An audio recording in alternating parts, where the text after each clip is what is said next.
میں ہوں امجد اقبال میٹرو 7 پاکستان کے ساتھ. میں اس وقت موجود ہوں بھادر یار جنگ اکیڈمی میں. آئے لوگوں سے بات کرتے ہیں. طاہر سلطان میرا نام ہے. بزم شعر و سخن کراچی کا صدر ہوں. آج ہم نے اپنے بزم کے تحت ایک چھوٹی سی شعری نشست رکھی ہے جس کی صدارت خالد عرفان صاحب کر رہے ہیں جو امریکہ سے تشریف لائے ہوئے ہیں. ہم گائے بگائے اس طرح کی تقریبات کرتے رہتے ہیں اور ہماری بزم کا بنیادی مقصد یہ ہے کہ نوجوان نسل کو اردو سے منسلک کیا جائے، اردو زبان کے قریب لایا جائے اور ان کو اردو سے روشناس کرایا جائے. ہماری کوشش یہ ہے، ہم اپنے یہاں سے یہاں ترغیب بھی دیتے ہیں کہ برائے مہربانی اپنے بچوں کے ساتھ گھر میں اردو میں بات کریں. اس کے علاوہ ہماری ایک جو بنیادی کوشش ہے وہ یہ ہے کہ رومن اردو کی ہم جو ہے وہ آج کل مذمت کرتے ہیں اور ہمارا خیال یہ ہے کہ ہمیں رومن اردو کی جگہ آج کل واٹس ایپ پہ فیملی گروپ میں آپ کو اردو کا کی بورڈ استعمال کرنا چاہیے، اردو الفاظ استعمال کرنا چاہیے. اصل میں یہ بنیادی ذمہ داری تو والدین کی ہے کہ اگر ان کو اپنی زبان سے محبت ہوگی اور اپنی اقدار کو پہچان رہے ہوں گے، اپنے بچوں کو اپنے آپ سے اپنی تہذیب سے منسلک کرنا چاہ رہے ہوں گے، تو اس کے لیے ضروری ہے کہ گھر میں بھی اردو بولیں اور بچوں کو بھی اردو بولنے کی ترغیب دیں.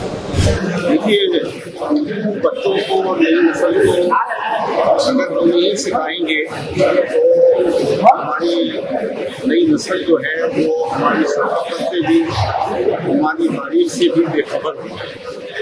لہٰذا اردو سکھانا چاہیے. آپ انگریزی سکھائیں بچوں کو لیکن رومن نہ سکھائیں. رومن جو ہے وہ زہر قاتل ہے. اس سے بچہ اردو کے رسم الخط سے اردو کے الفاظ سے دور ہے.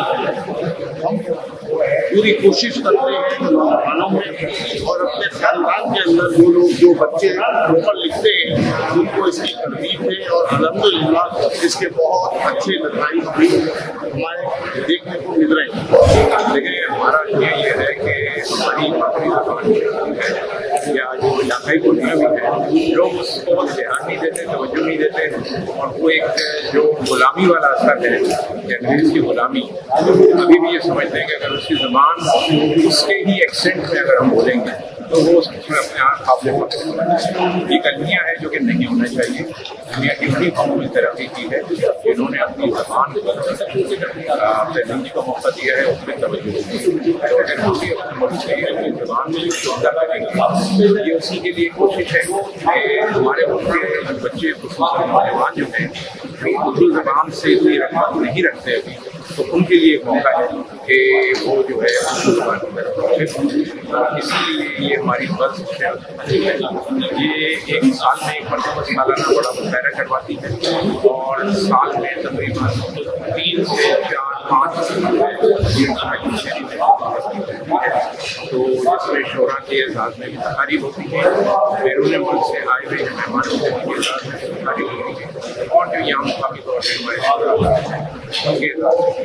ہے یہ کہ چونکہ پاکستان کے اندر جو ہے ابھی تقریر میں جاتے ہیں، اس کے بعد سے اردو کا اردو ہے لیکن لوگ بڑا سمجھتے ہیں کہ واقعی انگلش بولتے ہیں، تو اردو صاحب نہیں بول پاتے ہیں، انگلش بولتے ہیں اور اردو کو اردو کا رائٹ کرتے ہیں. لیکن اب ایک ٹرینڈ چل گیا ہے، اب ایک رجحان چل گیا ہے کہ اردو کو باقاعدگی کے ساتھ فروغ دیا جائے اور اس میں ایک تنظیم نہیں ہے بلکہ بہت ساری تنظیمیں اس وقت کام کر رہی ہیں اور ہر تنظیم کا نقطۂ نظر جو ہے وہ یہی ہے کہ اردو فروغ دیا جائے. لیکن اس میں سے ایک بات یہ کہنا چاہوں گا، جتنی بھی تنظیمیں کام کر رہی ہیں ہم سب کو کام ہم اپریشیٹ کرتے ہیں، لیکن ایک چیز ہے ان تمام تنظیموں کو مل کر کے ایک پلیٹ فارم پہ بھی آ کر کے ایک ایسا اتحاد بنانا چاہیے تاکہ اس کا اثر زیادہ بڑھ سکے. یہ سپریم کورٹ نے ایک قانون پاس کر دیا ہے تو سپریم کورٹ کا قانون پاس کرنا جو ہے یہ تو خلاف قانون نہیں ہے، اس پہ مطالبہ ہو سکتا ہے کہ مشکل کام نہیں ہے، لیکن تمام تنظیموں کا اتحاد بہت وقت کی ضرورت ہے.